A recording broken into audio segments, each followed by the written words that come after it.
Em instantes, daremos início a mais uma entrevista do canal de podcast O Marqueteiro. Você pode acompanhar também esta entrevista pelas principais plataformas de podcast. Seja bem-vindo, seja bem-vinda. Você está no canal de podcast O Marqueteiro. O tema é o movimento anti-ESG e o Chat GPT.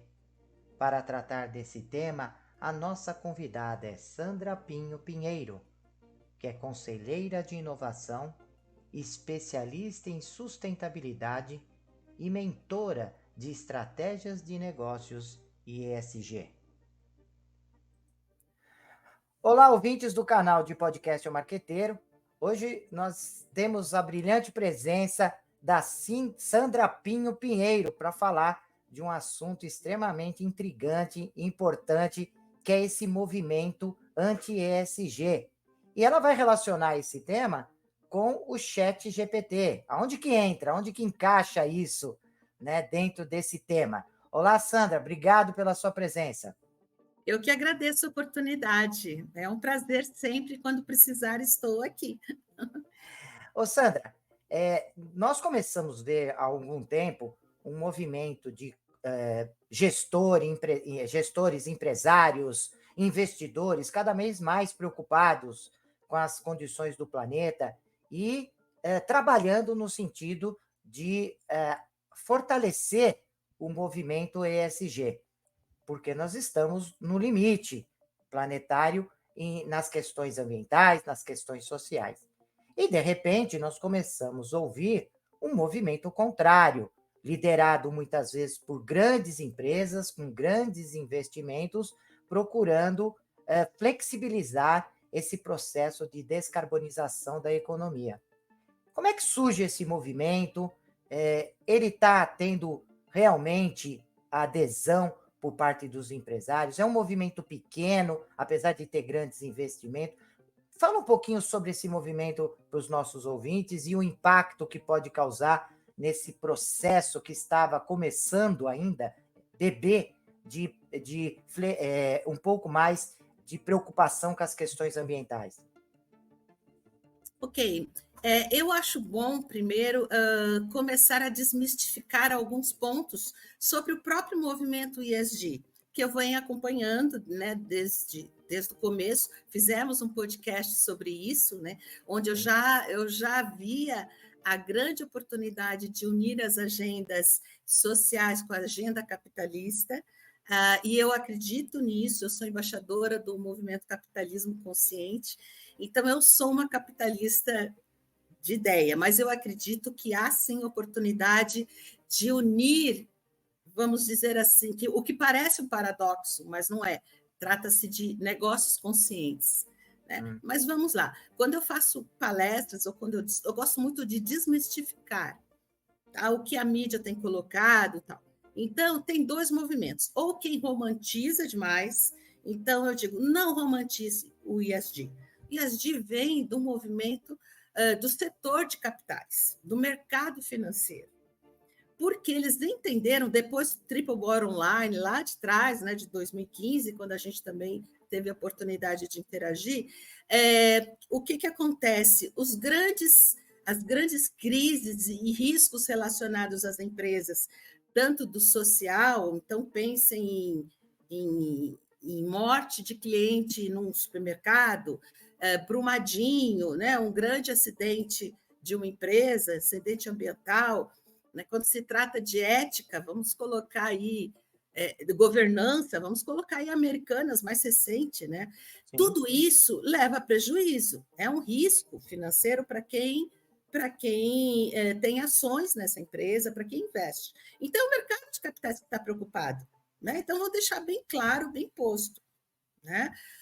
Aí, mas ao mesmo tempo, a gente não pode demonizar, porque daí tem o outro lado que diz assim: não, isso vem do capital, eu não quero nem ver, tal. Mas também não pode demonizar, porque é uma grande oportunidade de justamente se olhar para o social, para a comunidade em volta das empresas. Por quê? Porque também é um risco. Então, assim, e ao mesmo tempo carrega a agenda 2030, Agenda dos Objetivos de Desenvolvimento Sustentável. Sim. Esses 17 objetivos são super importantes. E eles, sim, vêm de uma preocupação consciencial, ou seja, todos os países que estiveram relacionados com isso estavam preocupados com o desenvolvimento mais sustentável.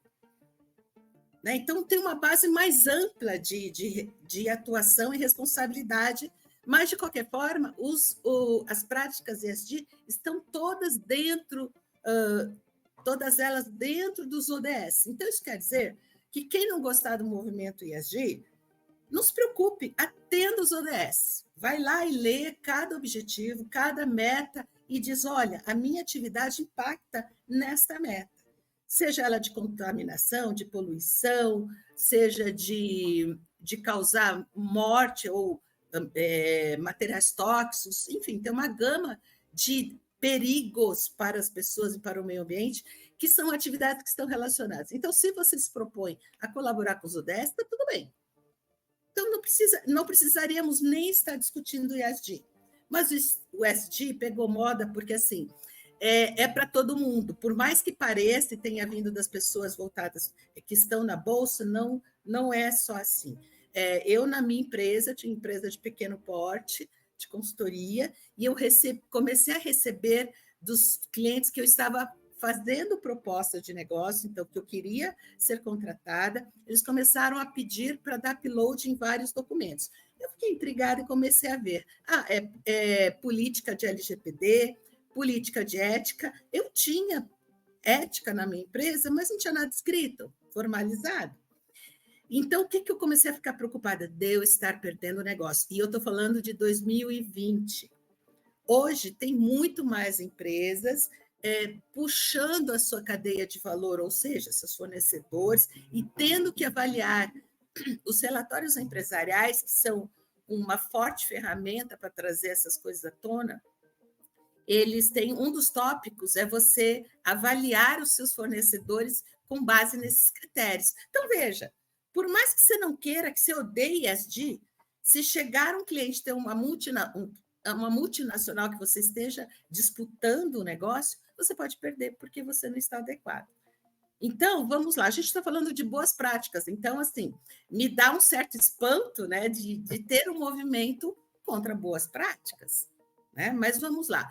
Aí eu tinha que fazer uma apresentação para conselheiros e para presidentes de conselho, e eu me senti meio agoniada ali de falar do movimento ESG sem o meu viés, né?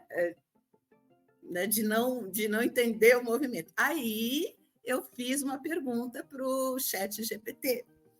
Então, foi a primeira vez que eu usei o chat, eu já tinha xeretado fazendo perguntas bobas para entender, mas falei, não, isso eu vou usar dentro da minha atividade, né? Então, eu perguntei ao GPT por que havia um movimento anti-ESG. Eu queria que tivesse a visão global, vamos dizer assim, por quê, né? Então, vamos lá. Eu vou ler aqui as respostas só para não me perder. Claro. Eu vou comentar. Então, eficácia, marketing. Né? Como eles duvidavam, há quem duvide da eficácia pelo marketing e pelo modismo. Ok, tem um monte de gente que faz isso mesmo, né? Você é da área de marketing, sabe como isso pode ser manipulado. Tem um problema de ranqueamento, então, às vezes a empresa é boa no environmental, no meio ambiente, mas ela é péssima no social. E aí ela só joga o que ela está bem. Isso é uma forma de greenwashing, isso é uma forma de manipulação, e está errado. Ela não poderia estar lá nos mais altos postos de ranqueamento, entendeu? Então, isso tem que ser corrigido de alguma forma, mas vamos lá. Custo. Então, assim, quando você fala em boas... Dizem que custa muito, que a empresa quebra, tal, leva à falência. Quando a empresa tem boas práticas de consumo de energia, reduz consumo de energia, consumo de água, reduz materiais, ela está num movimento de eficiência na sua operação. Sim. E isso leva à redução de custos de operação, de uma forma, se for usado de uma forma inteligente. Então, aí se encontra muitas das questões de má assessoramento das empresas, que não é sobrepor ações mas sim trazer eficiência para o seu processo. Tá? Isso vai descarbonizar. Então, ao mesmo tempo, se você reduz energia, você reduz custo de operação, descarboniza, né? Então, você está agindo no sentido de diminuir emissões. Né? Então, assim, custo é bem relativo, tá? Eu diria que é bem questionável. Liberdade empresarial foi outra resposta. Como é que o empresário se sente em liberdade empresarial? Nós todos somos, né, levados por inúmeras regras. Então, assim, liberdade empresarial, assim, eu até nem entendi direito, né, que liberdade que eles querem, né, De agir, né? de levar trabalho análogo ao escravo, né, e que ninguém mexa comigo porque é o meu modelo de negócios. Só se for liberdade para isso, mas também é inconcebível, certo? E aí eles colocam ele coloca o último item, resistente a mudanças. Então ele fala que as empresas, ou ele coloca ali, que as empresas querem operar da mesma forma, eles não querem mudanças. E aí eu fiquei invocada, né? Não me satisfez. Deixa eu entender melhor o que ele considera, né? O que você pode me responder? Fiz uma segunda pergunta. E para quem não entende, o legal do chat GPT é que você não obtém uma resposta, você pode interagir e procurando refinar, até chegar ao nível de entendimento. Né? Você pode perguntar sobre uma lei tributária lá que chegou e está cheio de entrelinhas. Se você perguntar e perguntar, me dê um exemplo, ele vai te dar um exemplo, você vai acabar entendendo aquilo. Olha a relevância, né? É muito bacana. Bom, aí eu perguntei, tá, o que é operar desta forma, né? Porque da mesma forma. Aí ele respondeu: é a empresa que quer continuar ou agir como sempre agiu, com impactos negativos no meio ambiente e nas pessoas. Só que ele tem maior risco na longevidade da empresa, né? E aí ele ainda ressalta que ele está buscando lucro, né? Isso pode dar certo a curto prazo, mas a longo prazo ele é um risco para a própria empresa, né? Você agir da mesma forma. Né? E ele ressalta a importância das práticas ESG para a sustentabilidade, para criar valor. Tá? Então, aqui a gente encerra a questão aqui do anti-ESG. E mais, o chat GPT não é perfeito. Então, assim, se alguém acha que vai utilizar para jogar no seu trabalho ou no colégio, não sei o quê, não, ele sempre vai escapar ou pode escapar de alguma visão. Quer ver nesses pontos que ele colocou? Ele esqueceu de colocar a questão do grande lobby, por exemplo, das empresas de petróleo, de carvão, que trabalham para fomentar esse movimento anti-ESG. É lógico. É lógico. É lógico. Isso já acontecia desde do começo da crise climática, que foi denunciado que alguns pesquisadores foram comprados para emitir posições, né, dizendo que não é bem assim, né, que a natureza é assim mesmo, que não tem uma ação humana. Né? E aí a gente descobre no final que estavam sempre certos quem falava sobre o aumento de temperatura, estamos nós aqui ainda lutando, né, para que as empresas se conscientizem. Vou dar exemplo bem rápido. Tem no México, numa região, as empresas que consomem muita água, que o insumo era água, elas não queriam mudar as suas práticas para reduzir água, só que estava faltando água para a cidade, para a região. As pessoas não estavam tendo água para beber. Então, olha que ponto a gente chega, né? A crise climática não é só nos pontos ermos ou distantes das indústrias e das empresas, eles estão próximos, né? Então, o desabastecimento de água e de energia vai começar a se tornar fato. Né? Então, se a empresa não cria resiliência e não busca autossuficiência, por exemplo, em energia, que já é possível, ou em água também, ela vai estar em problemas, né? Ela vai estar em problemas de ação. Então, fica difícil de entender o movimento ESG quando tem um banco dizendo para você, olha, você é um risco para nós emprestarmos dinheiro com uma taxa de juro menor para vocês, porque vocês têm problemas aqui, ali e ali. E você diz, não me incomoda isso. Como assim? Né? tem alguém te dizendo que você pode melhorar e você diz, não, eu quero liberdade empresarial, né? Então é meio esquisito, né? E é interessante, né? Nós ainda temos dificuldade de entender que participamos de um grande condomínio global, onde não adianta só um apartamento realizar uma atividade, tem que ser isso, tem que ser visto isso como um todo, né? Toda uma comunidade. A gente vê os conflitos que acontecem normalmente num condomínio, imagina num planeta, né? Com tantas diferenças e interesses, né? E eu lembrei, Sandra, lá em 2015, quando nós fizemos aquele sarau de negócios que falava de sustentabilidade, nós, na nossa discussão, colocamos um importante papel do consumidor forçando tudo isso. Ele que seria o divisor de águas, ele que seria aquele que estaria olhando para uma marca, para um produto e dizendo: essa marca eu não quero comprar, esse produto eu não quero comprar, porque não está colaborando com a melhora das condições planetárias. Então, eu lembro muito bem que o resultado daquele nosso sarau foi muito forte nisso, o papel que o consumidor tinha e ainda tem em relação a qualquer tipo de movimento, né? Sim. Como é que você vê isso? Os consumidores, eles de lá para cá, eles estão mais conscientes, eles sabem do que o que significa ESG, eles estão pressionando as empresas, porque eu continuo vendo da mesma maneira. Se não houver uma pressão dos clientes que trazem os resultados para a empresa, ou seja, se o empresário não sentir no bolso a questão de não estar investindo numa melhora planetária, todos os movimentos tendem a não dar certo. Pelo menos essa é a minha visão. Sim. Nossa, você tem razão. Tanto que esses dois movimentos, aí eu estou falando da agenda ESG e agenda 2030, tá? Porque, para mim, eu até coloco os ODS na frente disso, como importância. Os dois movimentos se posicionam a favor das empresas divulgarem suas boas práticas. Isso é um primeiro espaço, né? Então, eles são incitados. Então, na hora que você engaja a comunidade, né? Engaja através do conhecimento, isso é muito legal. Então, não há de se pensar que é um marketing por marketing, mas é um marketing engajador, é uma comunicação, melhor dizendo, aí, que entra a marca, né? Entra a visibilidade da marca, né?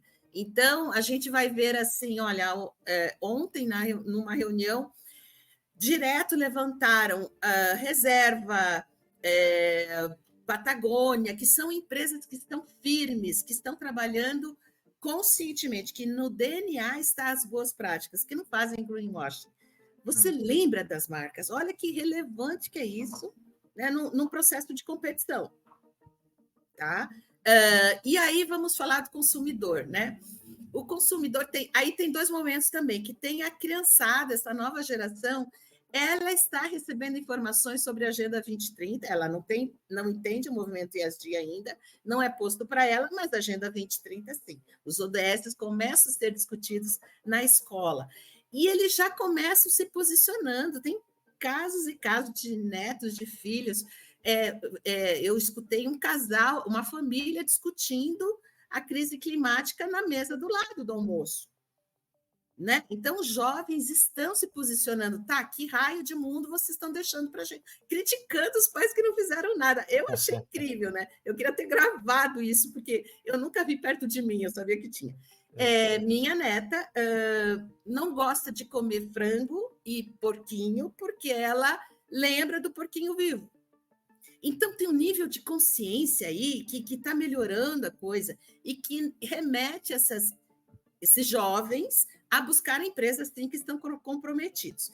Do outro lado, daí os adultos, aí falando de ESG, também isso é de engajamento. Puxa, não só as grandes empresas, né? Então, aí tem os exemplos positivos, que são as grandes empresas, e aí não tem problema colocar, né, Boticário e Natura, bacana. Mas fica, às vezes, muito grande, porque eu tenho uma pequena empresa, eu não me relaciono. Então, é legal quando as pequenas e médias empresas também declaram seus impactos, aí a gente está falando de declarar seus impactos positivos e negativos, e como que estão agindo para diminuir seus impactos negativos. Então, eu até acho que ele tem que ser um marketing verdadeiro, aí uma comunicação verdadeira, dizer, olha, eu tenho esses problemas, mas eu estou em melhora contínua. A melhora contínua é a chave, né? E você divulgar tua melhora contínua, incrível. Né? E aí, quando vem os maus exemplos, aí a gente está falando das vinícolas no Rio Grande do Sul, da colheita de maçã em Santa Catarina, da indústria têxtil, né, de contratação de bolivianos, enfim, todas essas tragédias humanas que, para mim, eram, assim, eu sabia que existia, mas eu achava que era muito menos. Sim. A consciência e chegar isso na mídia, tá? Então, a mídia tem um papel aí importante. Por quê? Porque eles nos jogam isso e nos faz dizer, isso eu não quero mais. Então, por mais que ainda tenha exemplos negativos e assustadores mesmo, nos leva a tomar um passo adiante. Pô, tá, vamos cancelar essas empresas, dane-se, né? E aí as empresas têm que realmente tomar ações. Então, vamos lá, a comunicação, de uma forma geral, a visibilidade, né? A gente fala que a mídia é um poder, né? As redes sociais são outro poder. Então, essas novas formas de poder fazem com que se separe o joio do trigo. Né? Então, quem está agindo? Então, já dizendo lá para quem diz, eu não acredito em ESG porque tem o marketing e é modismo, deixa. Vai acabar isso se acertando e a população toda evoluindo. Né? Assim como a gente tinha aí, para finalizar aqui, a gente tinha a escravidão, era um modelo de negócios, né? E a escravidão foi abolida, tinha muito movimento contra, certo? Sim. Não, como é que eu vou libertar meus escravos? Eu vou à falência. Ué, né? E no final das contas teve que acontecer, certo? Na época do Getúlio não tinha leis trabalhistas, cada um pagava o que queria, né? E era o modelo de negócio, era pagar o menos possível e está tudo bem, as coisas aconteciam. Aí vem as leis trabalhistas e é um salto, né, de qualidade para o trabalhador, também havia muito movimento contra. É lógico, né? Todo industrial ia dizer, nós vamos falir se a gente tiver que de atender. Até hoje eu ainda escuto isso, né? E eu sei, para mim também era caro pagar imposto. E eu não estou me tirando dessa linha, né? Eu também tenho que pagar imposto. Eu digo, ai, meu Deus, né? Então, todo mundo sofre com isso, mas é para o coletivo, né? E, finalmente, agora tem o ESG, quando as pessoas dizem, eu vou à falência se eu aplicar essas boas práticas, ouça o que eu estou falando. Eu sou contra aplicar boas práticas. Nossa, como assim, né? Então, a mídia também vai ser super importante nisso, né? O marketing correto das empresas. Então, quando eu faço minhas mentorias, eu ajudo a equipe de comunicação dessa empresa a comunicar da forma correta. Super relevante. Para ela não dizer a mais do que ela está fazendo, para ela declarar qual é o desafio dela, e sim, para ela trazer um highlight para as coisas que ela está fazendo, que está acontecendo, que são super legais. Então, eu diria que é o resumo aí da minha visão de ESG, de anti-ESG, e de qualquer forma, de novo, né, para resumir, quem não é ESG, ok, tudo bem, mas atenda aos ODS. Dá na mesma, né? Dá na mesma, entendeu? E eu acho que está sendo assim extremamente importante a sua apresentação, a sua reflexão, né, o seu entendimento, né, mesmo porque quando a gente olha nos meios de comunicação e que começam a falar sobre esse movimento, tem um grupo de pessoas, independente de idade, religião, classe social, que gosta do anti qualquer coisa, né? Aqueles radicalismos, né? Então a gente fica preocupado, principalmente quando a gente olha a quantidade de verbas que estão sendo destinadas a um movimento, como você disse, um movimento que não tem o porquê, né? Você não vai justificar, falar, estou fazendo um movimento porque as pessoas estão querendo melhorar de um lado, mas existe um movimento para melhorar do outro. Não é o caso, né? É um movimento contra algo que é bom para todos, né? É E o é, lobby das empresas poluidoras, né? Ou dos setores exatamente. poluidores. Não tem outra explicação, né?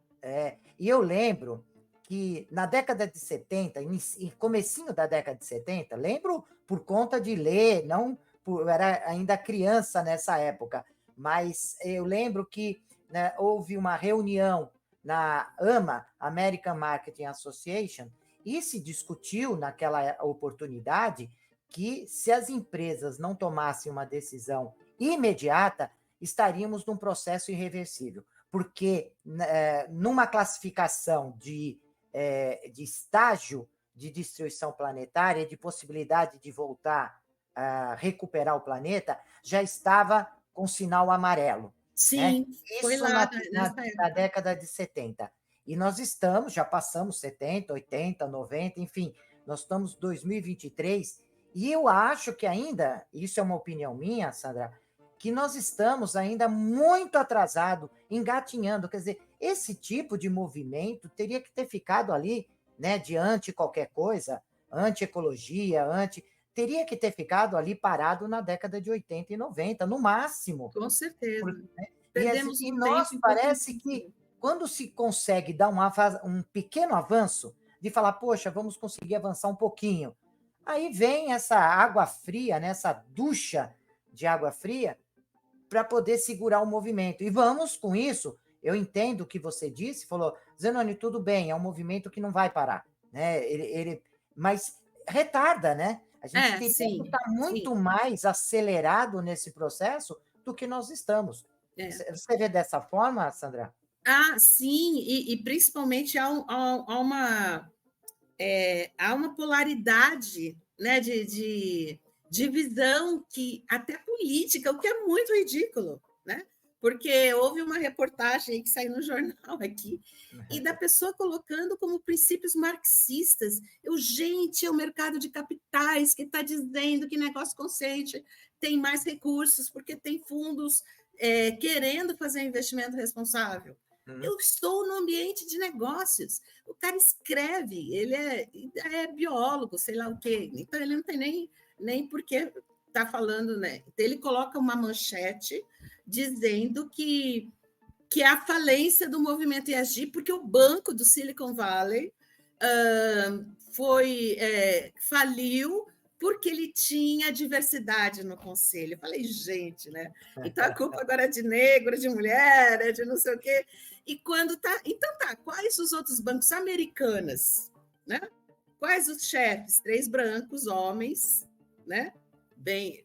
Então, assim, não tem nada a ver uma coisa com a outra. Sim. Então, assim, e nem é marxismo, nem é comunismo, a gente está falando de olhar para as pessoas, porque as pessoas, essa questão até migratória, ela pode causar um efeito ruim para os seus negócios. Sem dúvida. Então, se você não tem humanismo, eu sou muito pragmática, às vezes, ok, você não está preocupado se tem gente morrendo à sua volta, ok, mas eles vão deixar de comprar seu produto. Que pelo menos isso, né? Pelo menos pense assim. Entendeu? Agora, o que tem a ver uma coisa com a outra? Então, assim, como é que você lida, né? Então, é uma pena que tem essa polarização, é uma pena, né? E um dos movimentos fortes dos Estados Unidos, acho que você me mandou, né, um texto, sim. dos fundos de pensionistas. Do ponto de vista do idoso que está para receber dá para se aposentar ou melhorar ali né, a pensão que ele recebe, eu acho que até ele pode ser, olha, o mundo vai se acabar, eu morro antes e eu continuo recebendo. O que eu quero é receber a curto prazo. Ele tem a prioridade dele, né? Eu dei risada quando eu vi essa parte do texto, porque eu digo, bom, eu até entendo o ponto de vista dele. Mas de resto, meu amigo, por favor, né? Não dá.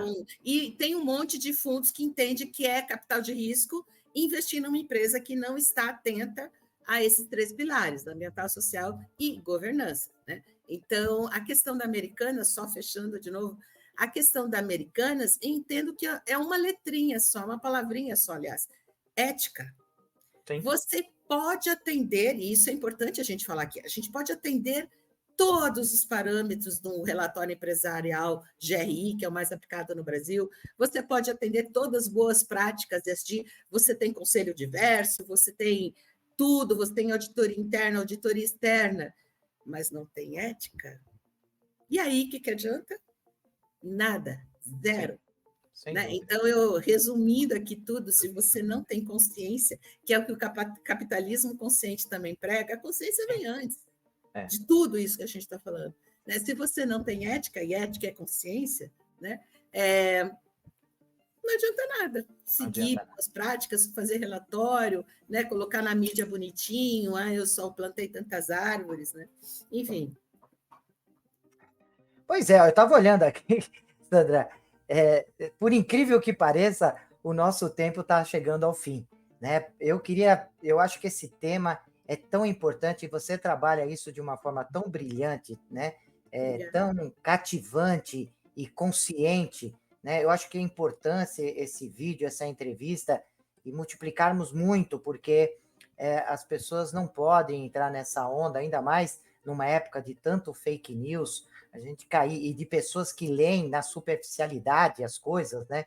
Pega, de Uhum. repente, uma manchete de um jornal, e eu não vou dizer o nome, significativo aí, e que não tem a preocupação de, na chamada, né, não já colocar o absurdo que é isso. Tinha que começar o absurdo do anti-ISG. Né? Sim. Mas não, coloca um movimento que cresce com verbas, com empresas grandes. Eu acho uma tremenda, uma enorme responsabilidade de mídias que são importantes para chamar a atenção, colocar em letras garrafais, assim, em capas, em posição a melhor posição da mídia, esse tipo, sem ter essa ética também, essa Uhum. responsabilidade de falar. Muita gente lê só título, a gente sabe, nós somos bombardeados por mensagens publicitárias e de informações, então tem muita gente que vai olhar e vai ficar gravado na mente um movimento forte de empresas grandes,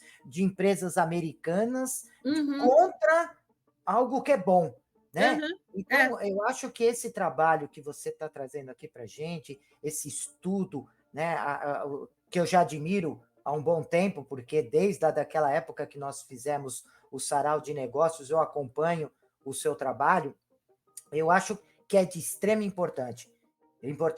Eu gostaria de deixar agora, Sandra, nesses minutinhos finais, o espaço para que você colocasse uma palavra final, uma mensagem, os seus contatos, enfim, falasse um pouquinho da maneira com que os nossos ouvintes podem fazer contato ou acompanhar o seu trabalho. Legal. Olha, essa minha visão, essa minha abordagem vem também um tanto da minha carreira, né? Eu Hum, iniciei a minha carreira falando sobre racionalização da construção, entretida, já se falava em 35%, 40% de resíduos da construção, isso lá em 70, no final dos anos 70. Depois eu fiz saúde, onde eu também um hospital ele tem tanta questão técnica quanto também humana, então eu pude ali aplicar várias das minhas visões ali sobre inclusão, enfim, e no terceiro quarto aí da minha carreira eu me voltei para as questões de certificações internacionais, né? E que tinham parâmetros que hoje são usados nos relatórios. Então, as certificações ambientais de maior desempenho dos edifícios e de pessoas também falando de saúde e bem-estar, elas congregam tudo que está sendo comentado aí como os pilares, as regras, né? As boas sim. práticas do ISD. Então, me deixa muito à vontade. Por outro lado, eu também fiz muito. Eu sempre tratei muito com conselhos e fui conselheira da empresa, sou conselheira de inovação, então, o meu olhar, eu acho que eu agrego no sentido de, ok, não é fazer tudo também, que foi algo que eu não comentei, então vamos para a atenção, né?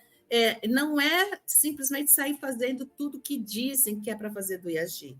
Tem que adequar a empresa, sim, tem que ver o tamanho do passo da empresa, sim, tem que olhar para a questão financeira, sim, tem que fazer um planejamento de médio e curto prazo. Então, resumindo, eu oriento a empresa de olhar com isso de uma forma planejada, otimizada, usando de sinergias. Então, você vai ter uma boa prática, ela atinge a questão ambiental e social ao mesmo tempo, tem algumas que sim.